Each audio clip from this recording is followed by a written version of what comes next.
મિત્રો ઘણી વખત આપણે જીએસટી નંબર લીધા પછી આપણે એને કેન્સલ કરવાની જરૂર પડતી હોય છે. એ કેન્સલ કરવાના કારણ ઘણા બધા હોઈ શકે. જેમ કે તમે જે બિઝનેસ કરવા જીએસટી નંબર લીધો હતો એ બિઝનેસ જ તમે બંધ કરી દીધો છે, અથવા તો તમારો બિઝનેસ કોઈ બીજી એન્ટિટી સાથે મર્જ થઈ ગયેલ છે, તો તમે જે એક્ઝિસ્ટિંગ જીએસટી નંબર છે એ તમે કેન્સલ કરાવવા માંગો છો, અથવા જે વ્યક્તિના નામે તમે જીએસટી નંબર લીધો છે એ વ્યક્તિનું જ ડેથ થઈ ગઈ છે, તો એવા કેસમાં પણ જીએસટી નંબર આપણે કેન્સલ કરવો હોય છે.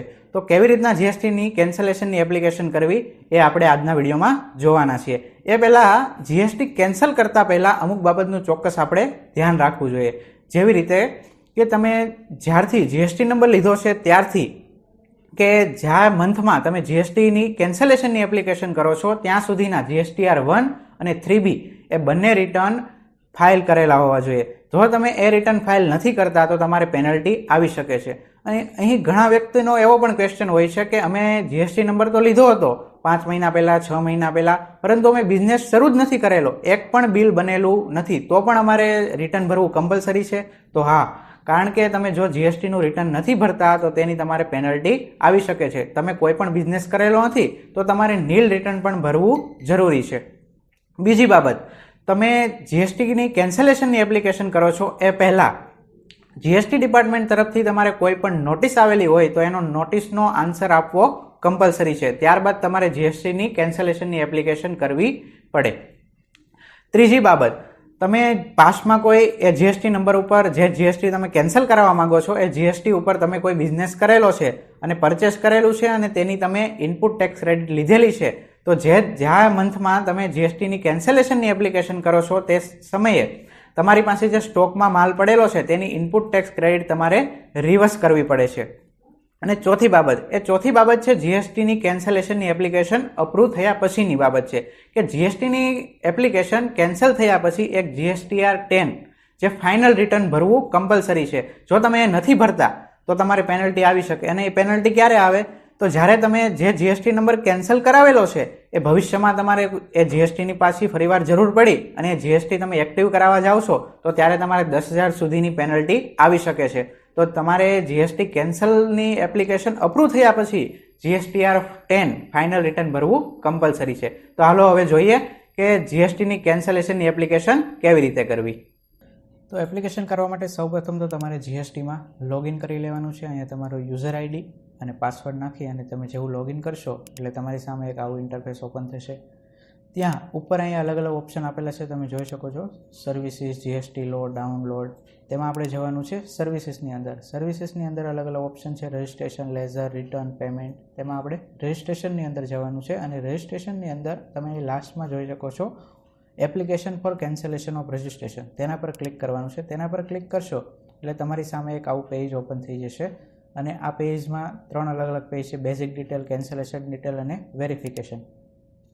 તો એની અંદર આપણે ત્રણેય પેજની અંદર અલગ ડિટેલ છે એ ફિલ કરવાની છે અને છેલ્લે વેરિફિકેશન કરવાનું છે. તો સૌ પ્રથમ અહીંયા બેઝિક ડિટેલ છે તમારે તમારી વેરીફાઈ કરી લેવાની છે. તેમાં તમારું એડ્રેસ ને એ છે એ એડ્રેસને ચેક કરી સેવ એન્ડ કન્ટિન્યુ ઉપર ક્લિક કરશો એટલે સેકન્ડ પેજ ઉપર આવી જશો કેન્સલેશન ડિટેલ ઉપર.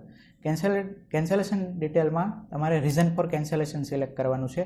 અહીં જોઈ શકો છો તમે અલગ અલગ અહીંયા રીઝન છે એ આપેલા છે. તમારા કેસમાં જે બી રીઝન હોય એ આપણે સિલેક્ટ કરી લેવાનું છે. મારા કેસમાં અહીંયા છે ડિસકન્ટિન્યુએશન ઓફ બિઝનેસ, તો હું એ સિલેક્ટ કરી લઉં છું.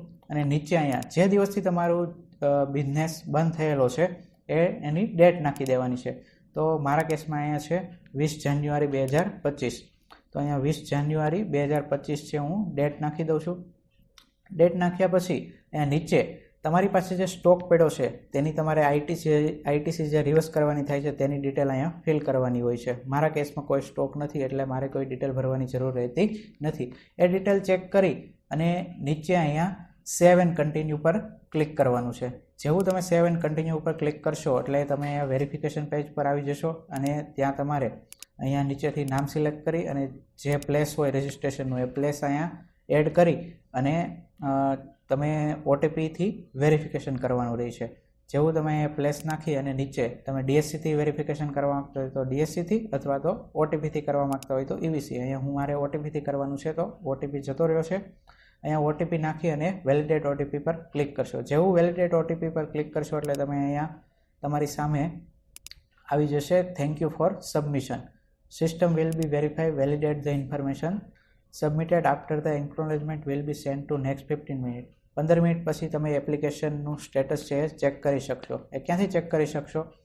તો તેનામાં એ એપ્લિકેશનનું સ્ટેટસ ચેક કરવા માટે તમારે ફરીવાર જવાનું છે સર્વિસીસમાં, રજિસ્ટ્રેશનમાં, ને ત્યાં અમે જોઈ શકો છો ટ્રેક એપ્લિકેશન સ્ટેટસ. તેના પર ક્લિક કરશો એટલે તમે અહીંયા ARN નંબરથી, SRN નંબરથી અથવા તો જે ડેટે તમે એપ્લિકેશન કરી છે એ ડેટ અહીંયા નાખશો એ વચ્ચેનો સમય, એટલે સર્ચ પર ક્લિક કરવાનું છે. જેવું તમે સર્ચ પર ક્લિક કરશો એટલે અહીંયા નીચે આવી જશે. એ શા માટે નથી આવતું? કારણ કે હજી 15 મિનિટ નથી થઈ. હું 15 મિનિટ પછી ફરીવાર ચેક કરું તો અહીંયા ફરીવાર હું ડેટ અહીંયા નાખી દઉં છું અને ડેટ નાખ્યા પછી અહીંયા તમારે સર્ચ પર ક્લિક કરવાનું છે. જેવું તમે સર્ચ પર ક્લિક કરશો એટલે તમારી સામે અહીંયા એપ્લિકેશન જે આપણે કેન્સલેશનની કરેલી છે એ આવી જશે. નીચે અહીંયા જોઈ શકો છો આપણે ક્યારે એપ્લિકેશન કરી 20 જાન્યુઆરી 2025 અને એનું સ્ટેટસ છે પેન્ડિંગ ફોર પ્રોસેસિંગ.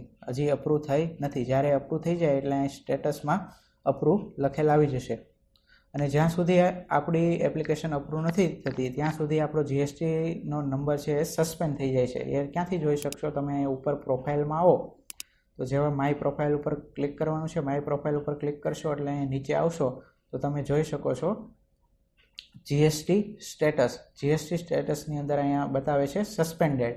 જ્યાં સુધી આપણી એપ્લિકેશન અપ્રૂવ નથી થતી ત્યાં સુધી અહીંયા સસ્પેન્ડેડ આવી જાય છે અને અપ્રૂવ થયા પછી અહીંયા કેન્સલ લખેલ આવી જશે. અને GST નંબર કેન્સલ થયા પછી GSTR 10 ફાઇનલ રિટર્ન ભરવું કમ્પલસરી છે. જો તમે નથી ભરતા તો તમારે પેનલ્ટી આવી શકે છે. એટલે એ GST કેન્સલ થયા પછી ભરવું કમ્પલસરી છે. તો આ હતી GST કેન્સલેશનની એપ્લિકેશન કેવી રીતે કરવી. તમને વિડીયો પસંદ આવ્યો હોય તો વિડીયોને લાઇક કરી દેજો અને ચેનલને સબસ્ક્રાઈબ કરી દેજો. હવે મળશું આપણે આગળના વિડીયોમાં.